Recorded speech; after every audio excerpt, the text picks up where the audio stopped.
Hello and welcome to Enlightened Empaths, your community for the spiritually awakened, where we discuss, explore, and connect with fellow empaths, healers, intuitives, and seekers. Hello, empaths. Thank you for joining us this week. We're going to share some wonderful questions and stories you all have shared with us. Remember, if you have a story or question you want to submit for our monthly community connection show, you can always email us enlightenedempaths@gmail.com. You want to start us off? Love to. And this first one says, as an intuitive myself, I'm always looking to the universe, angels, and guides for signs, symbols, and answers. Lately, I've been struggling a bit with being able to be more in touch with my intuition and listening for the guidance. Anyway, as I was driving, I just happened to look up in the sky and saw this cloud formation that looked like a giant, majestic elephant. I was in awe and knew it was a sign. I couldn't believe what I was seeing. I thought it was pretty coincidental that I would see that after hearing the animal stories. So, of course, I Googled what the elephant symbolizes spiritually, and here's the brief version of what it said. The elephant represents majesty and wisdom. It symbolizes longevity, intelligence, and the link with our ancestral memory. With its ancient soul, which has lived for many years, the elephant spirit animal inspires and helps you know how to live a balanced life. It invites you to connect with your own inner wisdom. Thank you for all you do. Your podcast have touched my heart. Well, this touches my heart. I love that was so clear and that the person's intuition matched up with what they were able to find as a spiritual meaning for elephant. Me too. And right at the exact moment they were listening to us talking about all of that, it just shows you the hoops and roller coasters and all sorts of stuff our guides will go through to get a message to us. I love it. Yes. I was thinking the other day, this is as far as messages coming in spontaneously, as I was sitting and just doing mindless, I don't know, feeling sorry for myself or something, I don't know. And my computer screen was dark, but then it lit right up like someone had hit a button. And it said 323, which I always know is a sign from my mother because that's my home address that I grew up with. And it touched my heart. And I, did the hi and did all the things we do when someone in spirit steps closer. But then probably 15, 20 minutes later, I was looking at something on social media and someone had taped the numbers 1, 2, 3 on piano keys. And it said, well, if you really want to impress someone, play 3, 2, 3, 3, 2, 3, 1. And it was showing the tune. And I thought, wow, she's on fire today. So you're right. Paying attention to what's coming through, even when you're not looking for it, is so, so, so important. Wow. How did the first 323 pop up on your screen? You know how, with a laptop, sometimes it'll just go dark. Yeah. And I was just sitting there and the screen lit up with the time on it of 323. Oh, wow. Yeah. So I thought that was fun. That is so amazing. And then to have it back up validated with yeah. I love that. Me too. Okay, our next one says, I've been wanting to send this email for almost a year since I experienced what I can only describe as a Christmas miracle last year. To be honest, it ended up being drawn out beyond Christmas, which I will get to. As an avid listener to both enlightened empaths and psychic teachers, I was having a particularly difficult morning with my 6-month-old twins at nap time. I took your advice and asked the universe and my guides for help and said out loud, okay, I need help with these babies. I did get them to settle, and within minutes from then, my mother-in-law called and asked if I wanted her to come out and help me with the babies that day. While normally I would have declined, as, let's be honest, sometimes that help ends up being more work. Yeah, I get that. Because I had asked, I felt like I should probably accept the help. In the middle of that night, while washing the twins' bottles after a middle of the night feeding, I was thinking to myself about how it would be really great if we could somehow make it work to afford both the daycare that would be needed for the twins and also my older daughter's competitive gymnastics the following year. I had already accepted the fact that she would likely have to cut down on her training hours the next year as daycare in Canada is expensive, especially for twins, and so is competitive gymnastics. With any regard, the wish came through my mind and I went back to bed. The next morning, I decided to drive my 2 older children to school rather than having them take the bus, as I was meeting a friend for a walk that morning and thought I might as well drop the older kids off on the way. While loading the babies into the car with us, I saw a soother on the floor of the van. Weird that I hadn't noticed it before, but I reached down to pick it up. At the same time as I reached, a few coins dropped beside my hand. In my haste, I thought not much of these things and went on with drop-off. After leaving the kids' school, it clicked in my head. A soother to signify the help I had asked for with the twins, and the money to signify the help I had asked for to afford gymnastics. I thought, okay, take the wheel. I'm trusting that something is going to happen here. Within a week and a half, my dad had communicated his wish to start passing some money on to me, as he apparently does not have a huge use for some of it and would rather I put it to use. What? Okay. I took this as a delivery of the financial help I had asked for that night, but it didn't stop there. On December 22nd, right before Christmas, my husband and I found out that we in fact did not have the health coverage we thought we had to cover the $900 3-night hospital room bill from when I gave birth to the twins. We sucked it up and I called the hospital to make the payment. When I spoke to the person in finance, she sounded puzzled and said, you don't owe us anything. I, sounding even more puzzled, said, yes, we do. It was just over $900 and was this bill from this date. She mentioned that she saw we did have a balance previously, but that it was paid on November 2nd. Payment was settled on November 11. She said perhaps it was a good Samaritan. I cried while thanking her and said goodbye and immediately called my husband to let him know. The skeptics in us checked all of our credit cards, but there were no automatic charges to the hospital. We called a few relatives who we thought could have possibly paid it, but no one had any idea what we were talking about. This wasn't a bill we mentioned to anyone because up until the end of December, we assumed our health benefits were paying the bill. I was so touched that someone would do that. I literally could not believe it. That same day, thinking back to the money and the soother from my van and my asking my team for help, I really got to wondering about the timing of everything. I was able to find the date that I drove the kids to school that day, November 2nd, the same day that our hospital bill was paid. I cried and cried and cried. I'm tearing up typing this now. I had to write the time on a piece of paper that day, and when I looked at my watch, the exact time was 11:11:11. I've never been so moved and still cannot believe it. The whole thing is way too coincidental to be a coincidence. I fully believe in my heart that this was a Christmas miracle. I thought the story ended there, and I would have been so happy to have had even that ending. However, my daughter's gymnastics. Her club does a draw for all athletes and families at the end of the year. It is a mandatory fundraiser draw that you pay for, are automatically entered into, and never really think about again. At the end of the year meeting, the final agenda item is the draw for $5,000. And guess who won? We did. This amount is almost the same amount as her yearly fees. Talk about the icing on the cake. I am not sure what I did to be so lucky in this life, and I don't know if I can ever fully express my gratitude for what I have received, but I certainly do try. I will say that since these events, I have no doubt that I have a team in my corner. While I can't afford to pay for someone else's 3-night hospital bill in one shot, I do plan to pay it forward for the next 3 years to try and make someone else's Christmas feel like a true miracle. I mean, isn't that amazing?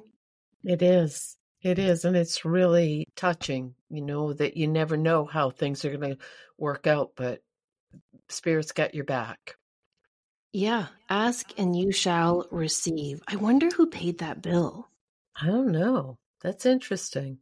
Of course, my mind was going to, they're in Canada, there's socialized medicine, but there would still be copay. And I was going logical with it when you can't apply logic to this.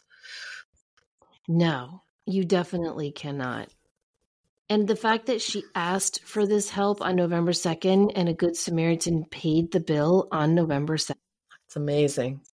It really is. And all the other little things, winning the gymnastics contest so she doesn't have to pay for competitive gymnastics, like all those things that we just, gosh, I just remember those years so well, don't you, Denise? Just falling to bed at night and being like, how am I going to pay for this for the kids? And how am I going to do this? And can I squeeze that in? And what am I going to do about this bill?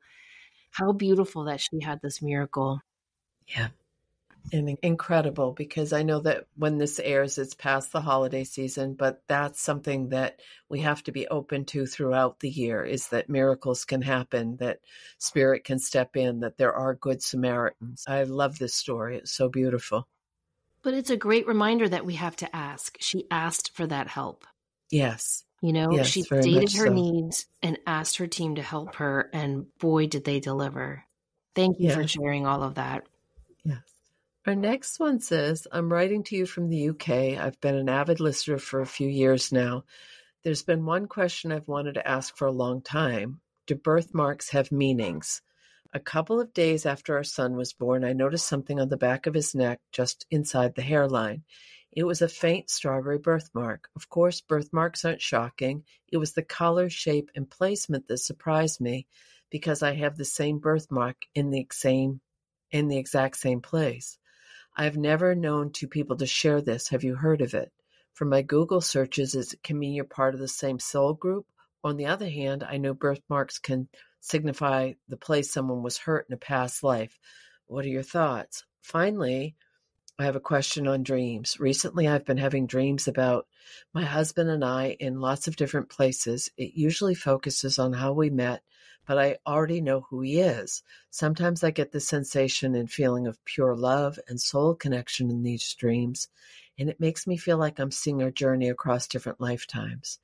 A lot of times we're the same people. I'm female, he's male, but it's almost as if he's showing me that we've done this many times before.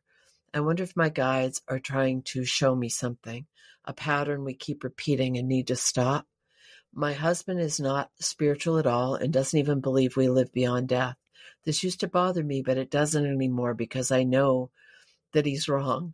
I've told him, my first words to him on the other side will be, I told you so. So I just wondered if you've ever come across accounts of people seeing past lives or future lives in their dreams. With the birthmarks, I think that they can be genetic with the way things grow up. Like, you've seen people that might have a mole in the same place or certain things. But I also think it can be indicative of a past life. My son, he has 3 cafe au lait birthmarks, but he has one on the outside of one leg, on the outside of one calf, and then on the opposite leg. It's almost like an exit wound, like he got shot through his legs, and it lines up like frighteningly well. So, and when he was younger, he hated to run, and blah, blah, blah, blah, all these other things. So I've often thought about that. Was he shot in the legs? Did something happen? What do you think?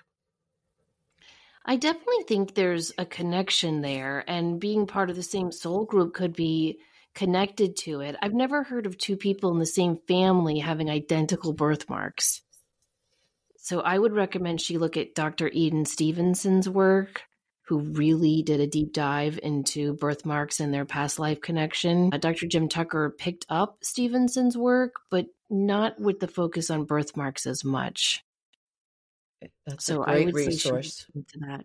Yeah. And also, if you're having these dreams with your husband, I would ask to have dreams that show you what the birthmark connection is between you and your child. Oh, that's a good point. Yeah. And I think that when we have dreams, this has happened to me. I often dream about my past lives. And when I met Michael, I've had several dreams that show the past lives we've shared together. I don't think it's necessarily your subconscious or your higher self trying to show you patterns that you keep repeating and need to stop. It could just be showing you the connection and the depth of the connection that you two have. I love that you said, it doesn't bother her anymore that her husband doesn't believe in life after death, because she knows that he's wrong. Right. But yeah, there is a lot of evidence. What's the Brian Weiss? Brian Weiss has a book that's just on people who fall in love and remember their past life connection. It's not Many Lives, Many Masters. No, it's not that one. It's like the 3rd or 4th book after that. Right. Okay, it's by Brian Weiss. It's called Only Love is Real, and it's stories of soulmates reunited. Oh, that's beautiful. Yeah. And I think he talks about it in Same Soul, Many Bodies too. But Hmm. yeah, those are the two I would recommend, Dr. Brian Weiss and Dr. Ian Stevenson. Great. Okay. Our next one says, I have a question regarding Reiki sessions. I had one done not so long ago, one that would balance and clear my chakras. I have given it a few weeks and to be honest, don't feel any different. I thought at least one of my clairs would be enhanced, but nothing. Is this a common occurrence? Am I supposed to have more than one session? The session that I had was quite pricey, and to have more just does not meet my budget limitation. Is there something I could do as a follow up from the Reiki session that can assist in getting the clairs to open up? Well, sure. I don't think you can go to a Reiki session and have your chakras balanced and cleared in 1 hour and just think, ta da, my clairs are open. Do you, Denise? No, No. no, I don't. I think it takes a lot more consistent work and effort. It's a great start, but then you have to keep it up as well. So I would recommend that you check out some guided meditations that help you learn how to balance and clear your chakras on your own. I have one on my website that does that.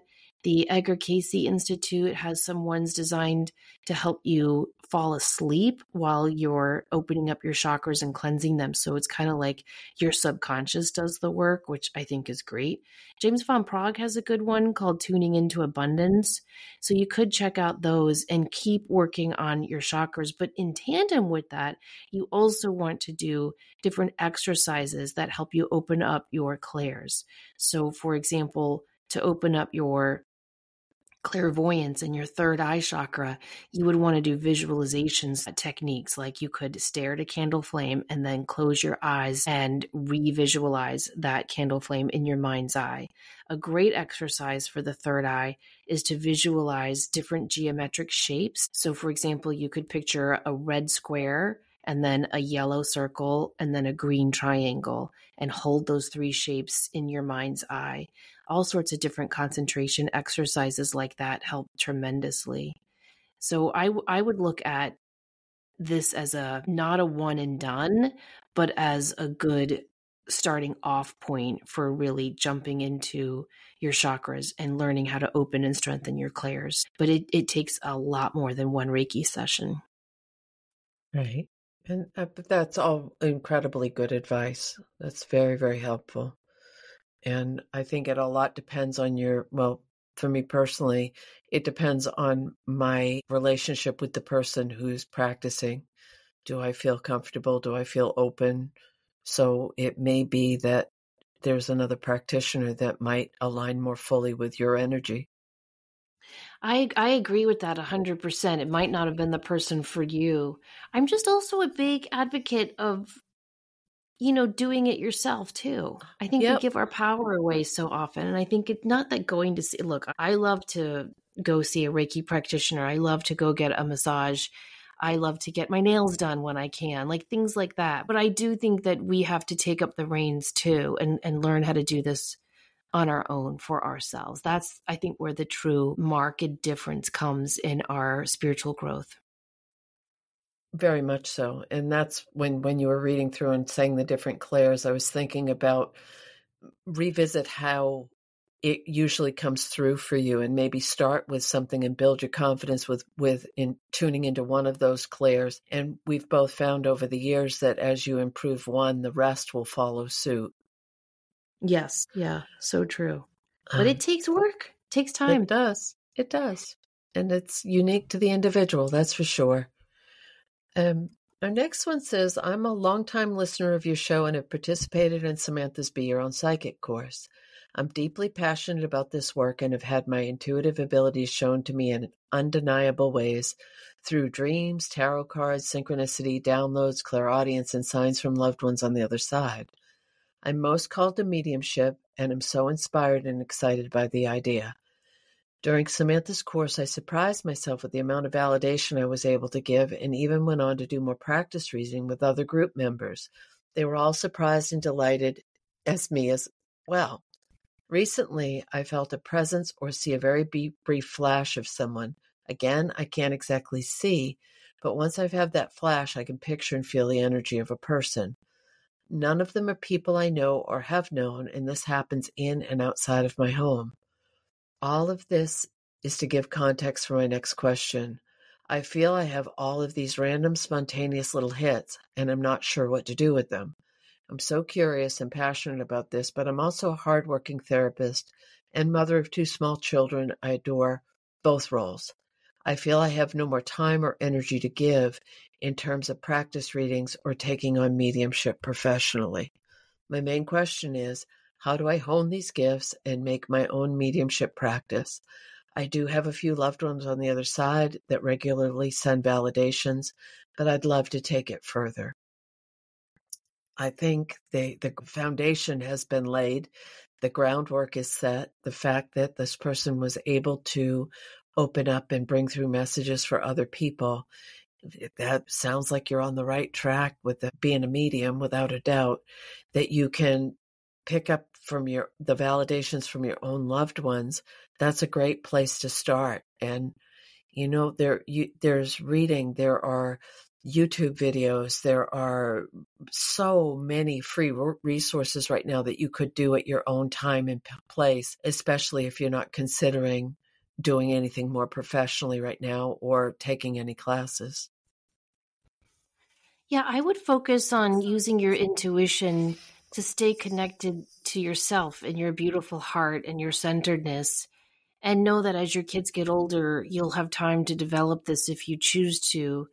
But I feel like we have to pay really close attention to the words we use, because I think we often give our guides, ourselves, the universe mixed messages. Because on the one hand, she says, I'm a hardworking therapist and a mother to 2 small children, and I adore both of these roles. And then she says, I have no more time or energy to give in terms of practice readings or taking on mediumship professionally. But then she asks, how do I hone these gifts and make my own mediumship practice? Do you see what I'm saying? Like, it's okay if you can't do both right now. You've got enough on your plate. Right. And so I would say that hone these gifts just for yourself, just to cultivate that connection with your own guides and angels. And you can do that simply through meditation, journaling, talking to them on your walks, asking them for help and signs. But you don't have to do anything big or huge with the wonderful information you're getting. There's time for all of that. And if you're busy right now being a mom and working as a therapist, that's okay. The world of spirit will always be there for you. Another really great initial step is to read biographies of other mediums. What was it like for them when they were opening up? How did they perceive spirit? How did they get those messages? If you're sensing spirit around when you go out or around people, the person had mentioned that they don't know these people and it happens in and outside of their home. If it's not comfortable, you can tell them to leave and they will. Or you can ask them to come at a time when you do have a few minutes to yourself, and then you can really open up that door a little bit wider. But it's a really good point, Samantha, that if you're in that stage of your life with so much going on, it might be hard to hone those skills a little bit right now. Yeah, and that's okay. I used to think if I didn't do something with all of that it would go away. Did you ever feel that way? And it doesn't ever go away, that's for sure. No, it doesn't. And so just know you're doing a great job already. You know? All right, our next one says, I tried looking to see if you discussed this topic, but couldn't find it in your past episodes. I would like to set up an altar for my deceased relatives. What would you recommend I include? Well, I really want to get your input on this, Denise. I feel like this is more your thing, but I do think it's great to set up an altar that recognizes and honors our ancestors, our deceased relatives. And I recommend you have something that is connected to them, that reminds you of them. So if you have like a scarf that your grandmother made you, or a photo of your grandfather, or you have maybe a movie stub ticket from a show you went to with the deceased loved one, anything that reminds you of them, that connects you to them, you can put that on the altar. You can use certain scents that remind you of them. You can write little letters to them. What do you think you would put on yours? Well, everything that you're saying, and it really comes down to what personifies, what really brings them back to life. And if you are, I mean, there's no question about I love nature. So sometimes if I'm walking in nature and I find something, I may put it on an altar or an ancestral altar with a connection to that person. This is a really, really good thing to do if you're close to ancestral land, if you have family land, if you have someplace where you still have access to where your family might have been from, is to find something from the earth to put on your altar in memory of, because there is thought that there's usually someone in the lineage that stays as a keeper of the ancestral land. So even if you're able to travel to where your family of origin might have been, that might be an option as well. I think people traditionally will go with pictures, but you made a really good point. It might be your grandmother's favorite cookie recipe. It might be a locket, or I have my grandmother's rosary beads on an altar. So I think it really depends on what resonates with you, that you feel a connection with that person. Yeah, make it personal. And there's no wrong or right way to do this. I think that's important. As long as you do it intentionally with love and with the desire to honor and connect with them on a deeper level, you're going to do it the right way. 100%. This next one, is it normal to feel as if I'm connecting with others' thoughts while I'm in a deep meditative state? I notice while I'm doing yoga, it's as if I'm asking questions in my head and receiving the answers back and forth, back and forth. Is this my intuition or my spirit guides? For example, I was doing yoga the other week at home while looking at my green rug. So much went through my head, like how when I first got the rug, it was soft and welcoming. I was wondering whether I should keep the rug, and instantly I got the answer no. It felt as if I were chatting with a friend in my head. And even though I was physically alone, I swear this conversation over my green rug went on until I was at peace to get rid of it. I do think that you can connect telepathically through thoughts when you're in a deep meditative state. And what's been really cool is when you guide people through a group guided meditation and they're in that very receptive state, how many people will have similar experiences or symbols that will come through. That always blows me out of the water when that happens. You might want to try validating with another tool if it's your intuition, or if is there on some level you really want to get rid of the rug and you want validation for that? Did it come in spontaneously? Does it feel like it's coming through you or from you? I mean, there's a lot of variables in this one. Yeah, there are, but I think you're right. And I feel like she was probably conversing with an aspect of her higher self. But Yeah. when we get into that deep meditative state, it puts us into that alpha brainwave state, which is one of the doorways to psi and is said to help connect us with the collective unconscious. So that does make sense. It does. And I think that the more you practice it, the more you'll trust it. Yeah. So the fact that this person said that it kept going until I was at peace to get rid of the rug, Right. that consistency, that still, and it wasn't anything that was detrimental to this person, wasn't, a being saying blah, blah, blah. It was about the rug. Yeah. It was kind and helpful and on point. My favorite graphic that I've ever found in my studies of all things woo is from the CIA's reports on their early findings of remote viewing. And there's this one graphic, and just picture a typical graph, and it has this little wave thing going across the top of the graph. And at one point, the wave dips all the way down, almost to the bottom of the graph. And at the bottom of the graph, it says all known data. And the little wave thing at the top is the person's brainwave state as they're meditating. And so what they discovered is that everything that we need to know, past, present, and future, already exist somewhere. And that's what they call all known data, right? Right. When you meditate and you get into that really, really deep state, you dip down and you touch that all known data. And so they started to hypothesize that that is how remote viewing, which to me, Denise, is just a fancy word for psychic, but what do I know? But they started to hypothesize that that's how remote viewing works, is that when you are able to calm your mind, you dip down into that all-known data. And, who knows how much information, more than should I sell my green rug? We can get all sorts of information that we need to access when we calm our mind and allow ourselves to really go within. Well, and I mean, go to the people that work with the Akashic records, or you can do journey work, or you can do going to the Hall of Records. There's countless ways to access that depth of knowledge and collective energy and information that's available to all of us. Yeah. Yeah.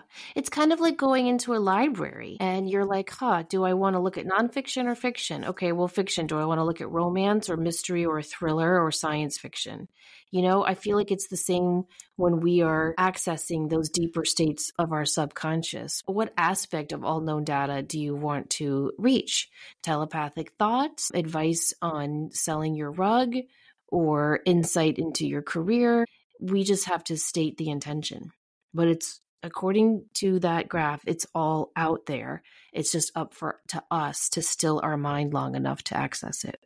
Right. And it's a building muscle memory to trust what you're getting, because sometimes it doesn't it's like, how could I know this? Or how could they be showing me this? Or you have to learn to trust what you're getting, that you're being led in the right direction.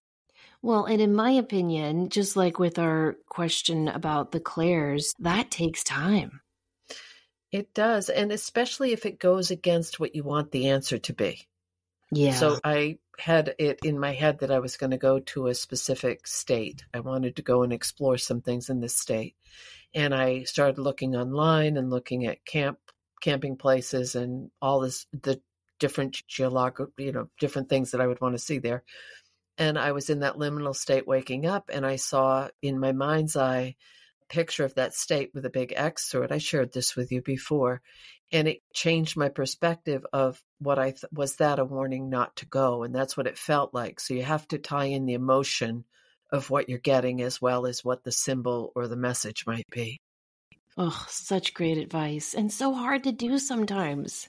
Oh, it is, because I don't know about you, but I get things in my head and I want them to go in that direction, come hell or high water. It's like, no, I'm going there, damn it.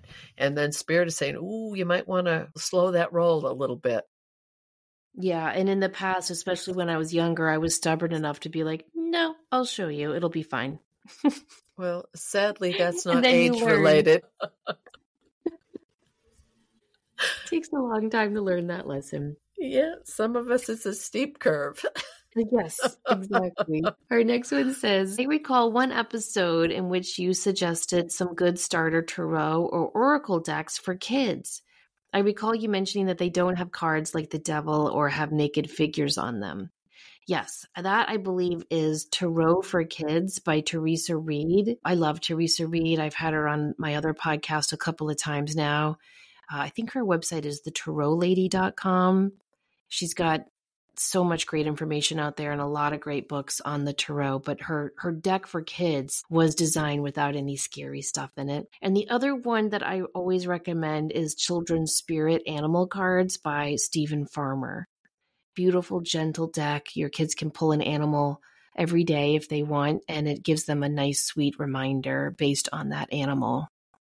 Like, for example, if they pick deer, it would say, be gentle with yourself today. Yes. See, that's really nice. Yeah. It has to be age appropriate. And also, if you're a grown person and harsh things are really difficult for you, you may want to work with a deck that is more gentle. We've talked about this of using angel decks and the different energies that's involved with that versus sometimes some of the symbolism can be a bit daunting and harsh in tarot decks. And another great thing is if you can look online at different ones and then go to YouTube and put unboxing in the name of the deck, and it will go through each picture. So you'll see if there are any that might be difficult for you or for your child. Or you can see if the minor arcana have pictures or not. That is such a pet peeve of mine. when you get a tarot deck and like the major arcana have great illustrations and the minor arcana have nothing on them. Right. I don't like that. Do you like that? No, but there's so many now. There are hundreds and hundreds and hundreds of decks. So if you have a child that loves dogs or fairies or dragons, you could probably find something that has some symbolism that is age appropriate. I think I shared with everyone. I got the Golden Girls tarot. Yes. I absolutely love. And it's very gentle and sweet. And the devil card, it's Blanche. Just dressed up like her red dress. It's so cute. I love it. Oh, that's fun. The next one says, I've been seeing tiny sparks of light. I see a cobalt blue spark almost every day. I'll also see a spark of light that's gold in color, and the past few days, one that is pure white. What are these sparks of tiny lights? Are they spirit guides or angels? Also, about 5 years ago, I would see a translucent orb in my line of vision. It had shades of pink towards the center and teal on the side of the orb. I would see this orb at home and work. At one point, the orb became very large and took up the entire area of my line of vision. It eventually went away. I've had my vision checked several times, and my vision is okay. Do you know what it might have been? The sparks of light, I get that a lot too. I don't get as much color, but I do get sparkly lights pretty much on a daily basis. And I did the same thing and got my eyes checked to make sure it wasn't, and made sure I wasn't dehydrated. Am I getting ready to pass out? You know, you have to go through all the practical things as well. The colors, I've often heard that the gold and the cobalt blue, and when it has a color, it is more associated with the angelic realm. Have you heard that as well? Yes, and I do feel that. I'll see the sparks of white light a lot too.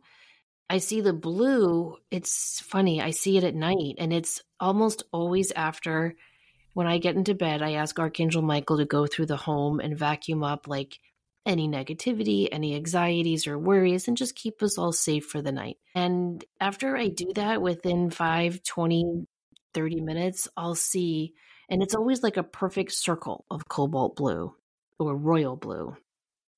And I feel like, so I always associate the blue with Archangel Michael, but you know, what do I know? And the pinks and the teal, that to me, that just feels like the guardian angel, doesn't it? I don't know. That's It does. That was one the feels feeling special. yeah, it really does. And And the I fact wonder that if, the orb changed in size, yeah, that seems relevant as well. yeah, which makes me wonder like what was going on in this listener's life around then, because something that happens to me if I do a reading, if I see like a lot of angels around someone, I call it like a huddle. It usually means they're going through either like a big transition or a difficult time.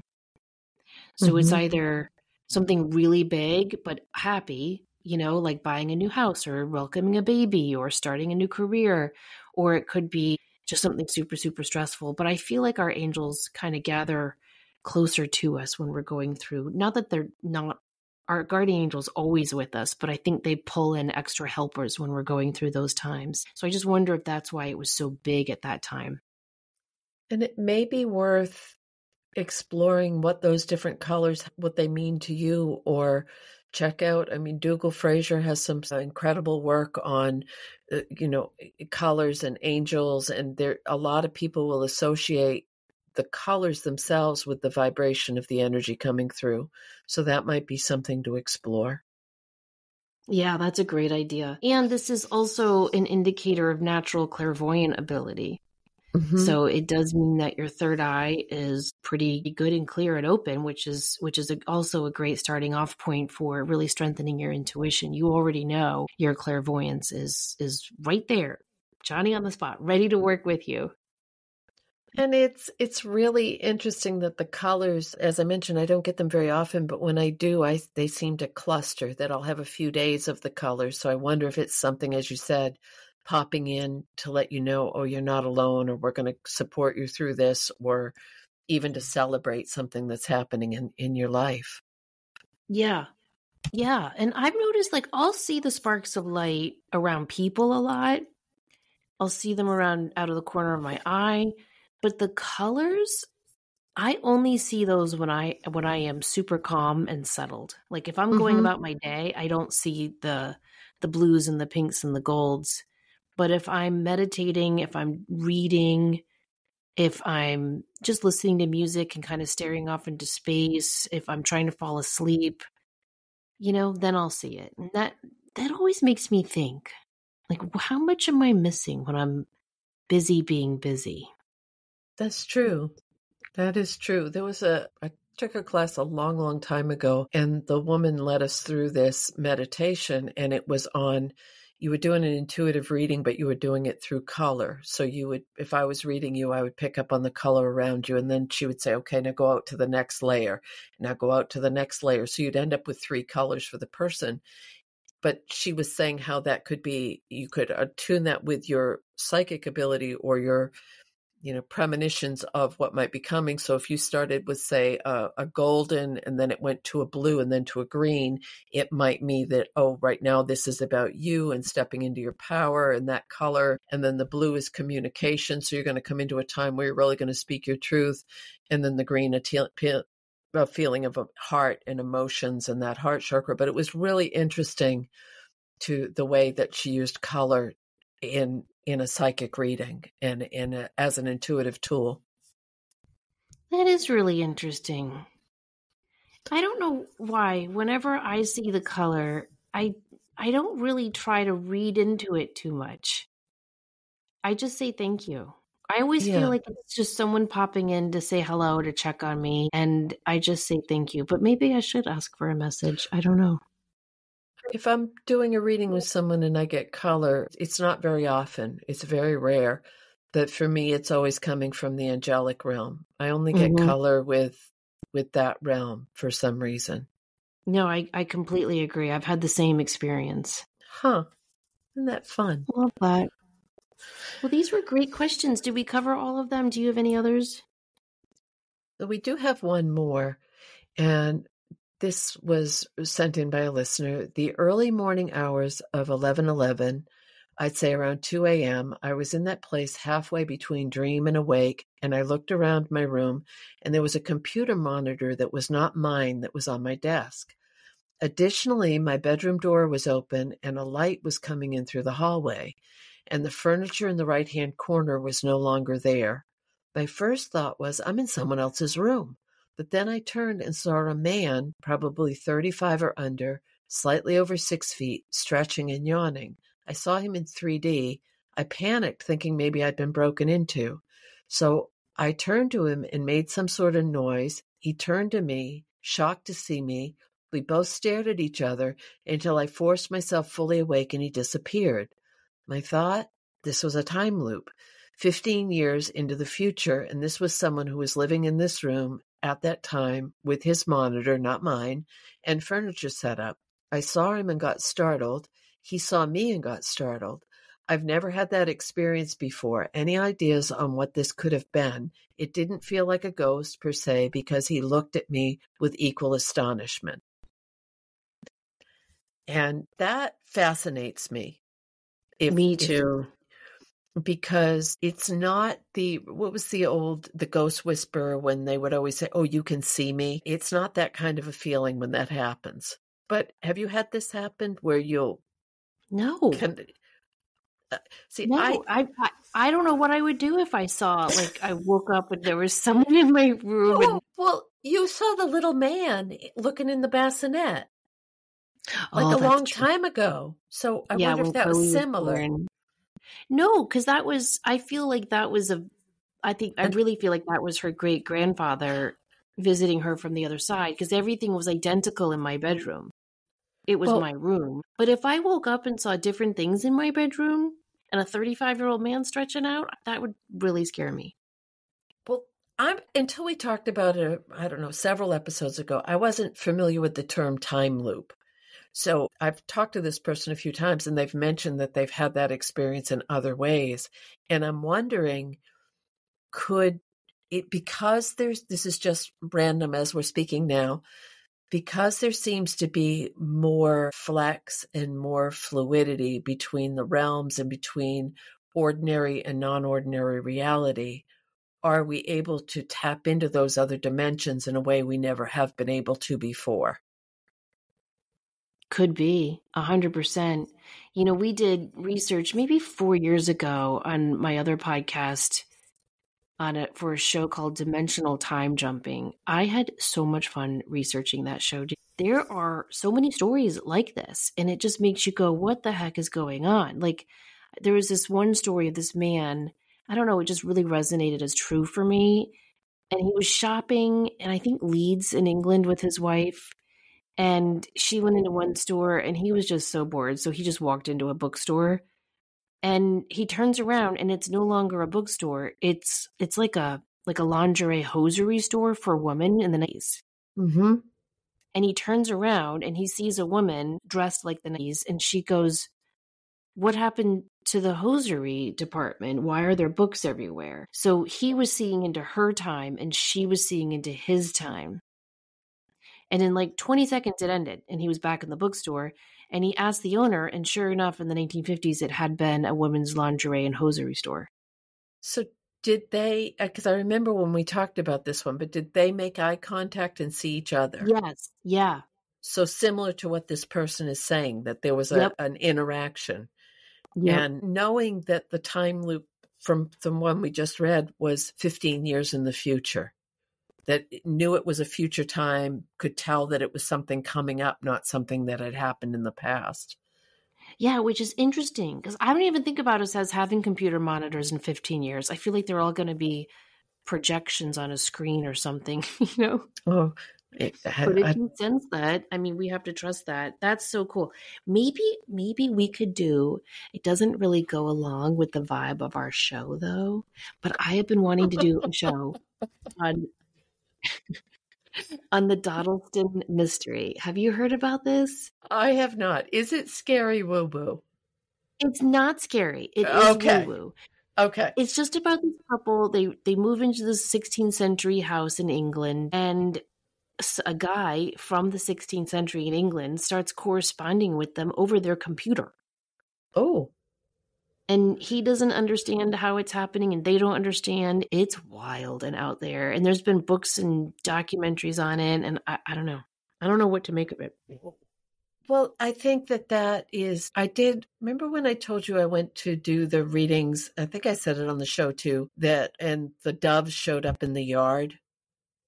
And I would ask for a sign of a dove, and the guy looked out the window and said, there's a bunch of doves. Well, that same place, they have a son who is very, very intuitive. He's a young adult now.